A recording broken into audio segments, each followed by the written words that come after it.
I be confused, man. I don't know what it is. Got Yanni, got Chance the Rapper, quoting radical black feminist bell hooks. Ah, man. 1 minute black men are weak, broken, dusty at the bottom of the totem pole, lack patriarchal skills. The next minute, we want to be white men and we got our boots on a black woman's neck. Like, I don't understand it, man. Help me. Help me. But let's talk about it. How can black men be the oppressed and the oppressor? All right, so I don't know why, but today this quote by Bell Hooks is being shared all over the webs. Real talk with Yanni, the Burning Cape chick. That's funny how when I want to find her videos, I just type in Burning Cape.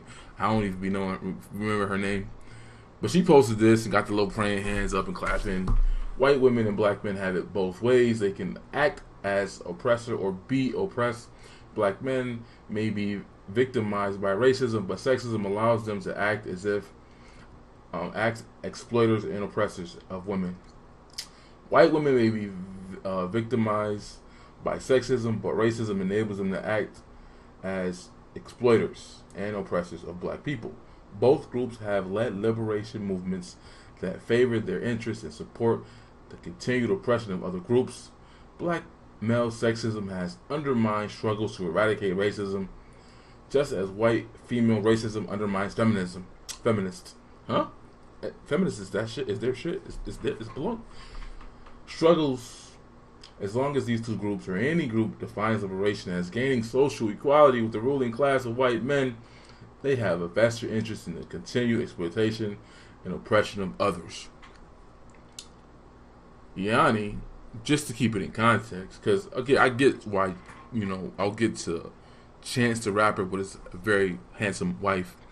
I'll get to that, but Yanni, how you say the name? She's supposed to be the level up, burn a cape, get your money, get your bag, traditional hypergamous femininity woman. But why is she quoting a radical black feminist Bell Hooks who does not subscribe to any of those things? Make that shit make sense to me. Like, I get why Shea Butter Twitter, as they call it, and all the other folks are going to be sharing this. But why are the so-called traditional, structured, family-valued women participating in this when they don't want what Bell Hooks wants? Why are they sharing this when they want black men to achieve to give them the same things that white men give white women and white children? Make that shit make sense. Huh? And it goes to show you that they want the benefits of a patriarchal structure, but they don't want any of the flip side that comes with that. And that toothpaste is not going back in the tube, regardless of how many people are online still talking about the black community. It needs to be a patriarchy. I think some elements of it and some parts of us need to be. But as a collective, that shit is not happening because the same black women who complain about the lack of it also accuse black men, the bad parts only, right? They only pick and choose the bad parts, right? They'll pick hip hop or a lane and they'll see they don't have access or opportunities in it, and then they'll say evil black male patriarchy. But those black men are in a position to give their families the same thing that the white men give their wives and children because they do that, right? But I don't get that. Help me out with that. Why would the camp, right? Because there's different camps that believe different things, right? We, at least the black men online, can acknowledge that there's different people. The black women don't do that. They just put all black men in the same boat and say we're all saying the same things. We all know as men that all black men don't want traditional soft feminine women. We know that there are some black men who are liberal, feminist, anti-traditional family structures. We know that. We can examine and pinpoint and say, oh, that's that camp over there. That's that camp right here. Sisters don't have that level of intellect to do that, I guess, because they don't. They just generalize. We, on the other hand, know there's camps, but even though there's different camps, they all sound the same. When you got the so-called traditional wanting women saying that black men want to be like white men, but y'all want black men to give y'all the things that white men give white women. That's what half these hypergamous, level up, fake hypergamy channels are about. Make that shit make sense.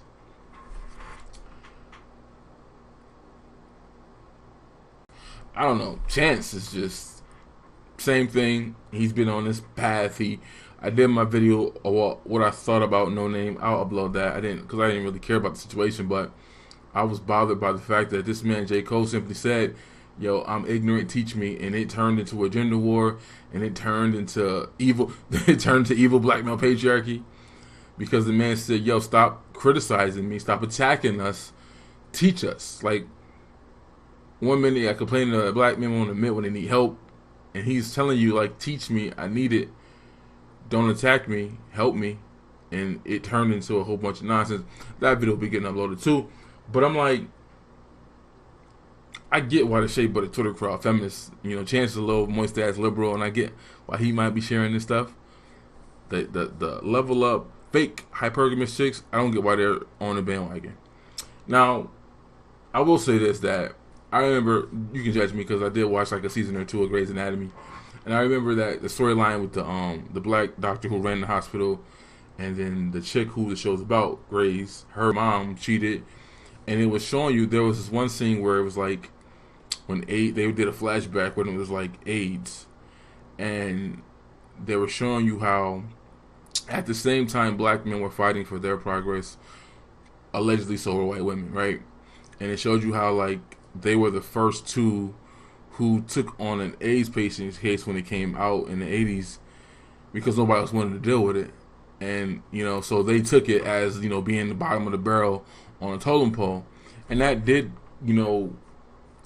highlight something, that black men were fighting for their freedom, life, and all that other stuff at the same time, allegedly, that white women were. White women just wanted white men to share what they've conquered and killed. Black men were just fighting for their civil rights in their life. Whereas white women just wanted, you, Mr. White man, you got to share with us and give us some of that access to some of the stuff you raped and pillaged, right? And then black women weren't in that space. And I get that part. I understand that part. I also will say that I think that, this experiment of America, only 500 years old, it's new. No other place in the world has these type of experiments. There's a lot of self-correction that needs to be done. But we can be honest and say that on an individual level, not as a collective, that in black men trying to figure out their own shit, no, I don't think that's always going to be beneficial to the black woman as a collective level. It may be beneficial to him and his family as an individual, but on collective level, I get that. There are some things that we might believe in and want that black women don't, and vice versa, and that's understandable, right? I said it again, if there was a political party and they were focusing on child support and divorce and all that stuff, you think that black women are going to join the arms of black men and help fight for black men to get equal custody, fight to make sure that child support is put on the card and everything is, accounted for and is only can be used for things for the children. Like, there are some issues and some things absolutely we're going to be at odds with and we're not going to agree on. But I don't understand this thing where black men are made to be, on one hand, broken, dusty, don't have no power, on the bottom of the totem pole, can't do nothing for us, didn't build us this, didn't build us that. At the same time, we're denying you access to opportunities, we're putting our foots on your necks, and it's that.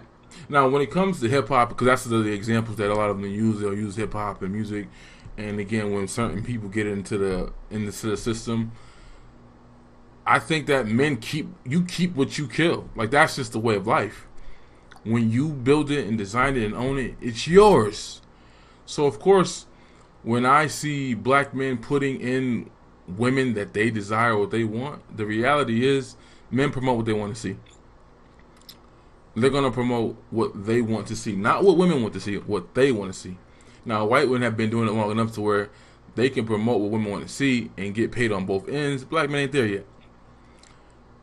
The problem isn't that with black men promoting what they want to see. The problem is that there aren't enough of black men who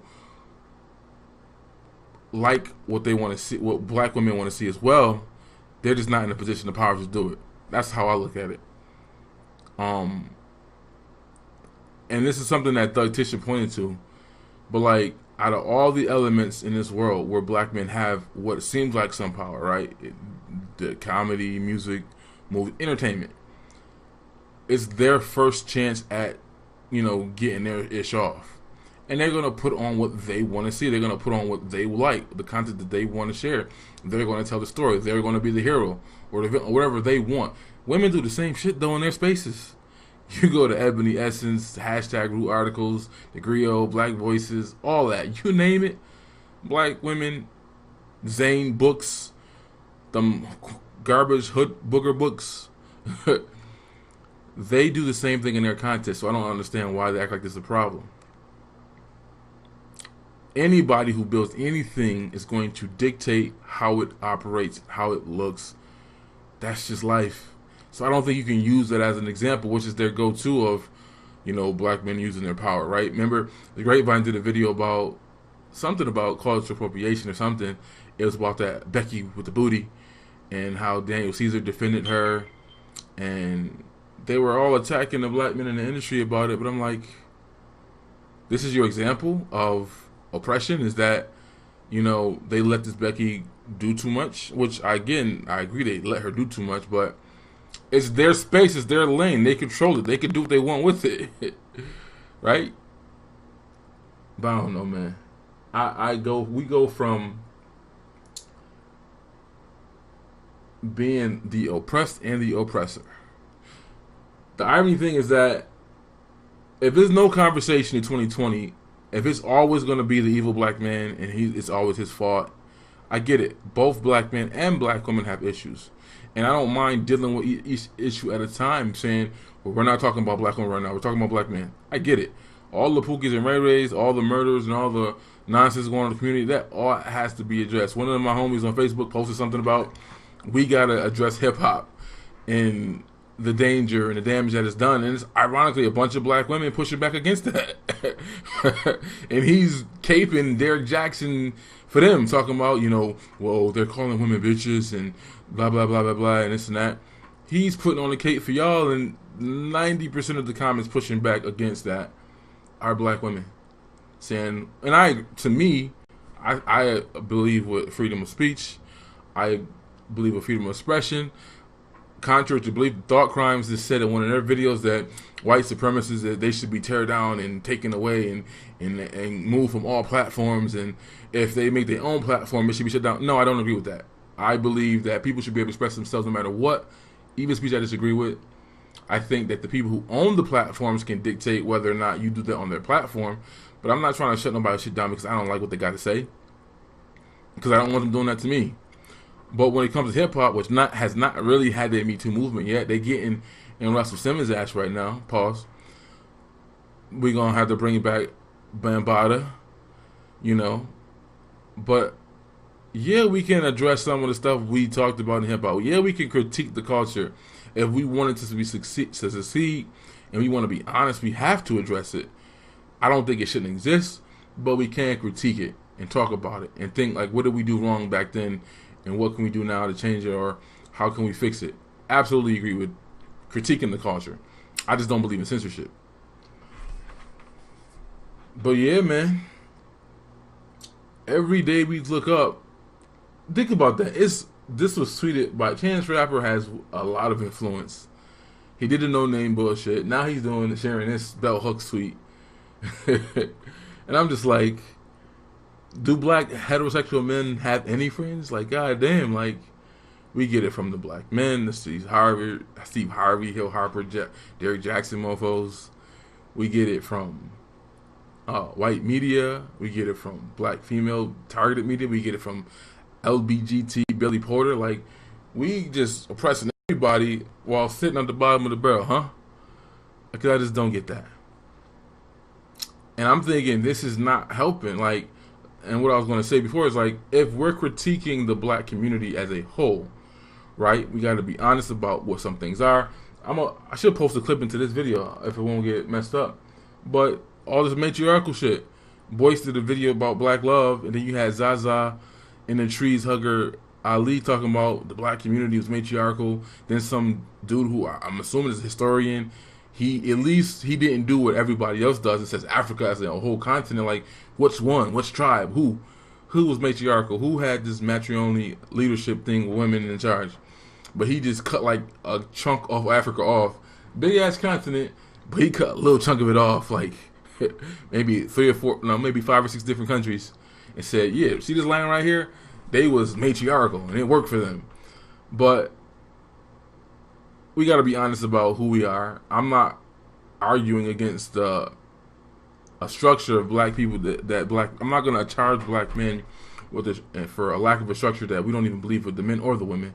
By and large, there are elements, yes, but by and large we don't. And I'm saying that because the so-called traditional level up chicks, they sharing radical black feminist bullshit rhetoric, right? People will ask the question, why would, that's what you see on the grapevine and all these liberal leftist spaces, is that, black men want to be like white men and blah, blah, blah. Like, why not? What they're doing is working. Yeah, every other group of men are doing the same thing that are in power. What do you think, if y'all ever could destroy the structure of white supremacy, blah, blah, blah, whatever's never going to happen in America, because you don't have the money, the power, or the resources. And I'm going to probably do a response to what Sincere said on her podcast about, we need to infiltrate the Democratic Party and take over because the Republicans want to kill us. I'm like, oh my God. Black people can't infiltrate nothing. You're not going to anybody's house and rearranging the furniture. You saw what happened to Linda Solzar, Tamika Mallory, and Carmen Perez when they tried to do that to the White Women's March. They went up in there, tried to turn it around, make it about shit that the white women did not agree with. And what them white women do? They sabotage their own shit, right? By getting people to stop donating and stop supporting them. And then they say, you know what? We'll leave. You take this. We'll go build something new. That's what white people do. They're going to do that every single time. You're not infiltrating no institution that they don't want you to infiltrate. And to infiltrate, you have to go so deep undercover and not be who you are and not get things done. Because the moment you do, look at even AOC, right? Like, she not with the Three Amigos no more. She not with the tribe no more. Nancy Pelosi went from talking shit about her to now and co-signing her. How did that happen? She either went in that room and they told her to calm down and chill out. You have a future. You a bright star. Keep talking that brown people of color stuff, and one day you might be president. Like, they put a muzzle on AOC. She not with the other three women no more. She separates herself. She got the bag. She got all these endorsements. She, you know what I mean? Like, she up there right now. I'm just saying that they were articulating something not well that is easier said than done. But that's just my video. Explain to me how black men can be the oppressors and oppressed at the same time. I do agree that in reality, in this experiment, black men are learning and growing, and we figuring shit out. And in the process of figuring things out, it might not be in the best interest collectively with the black community at whole or black women.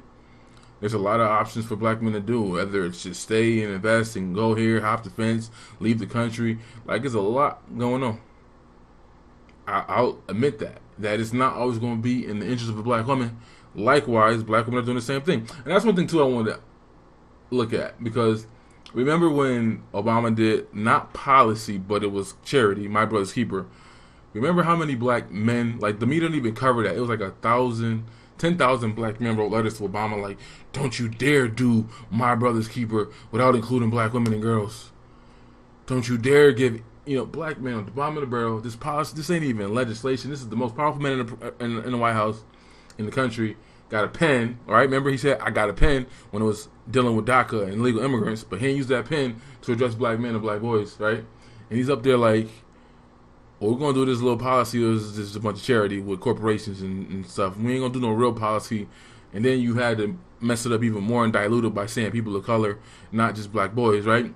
Even though there's already a commission in the Council for Women and Girls that he did that earlier in his career, right? Even though that's already there. And if that's not working, that would mean for you to go to the leadership and protest and say it's not being done the correct way. It's not being equitable and shared.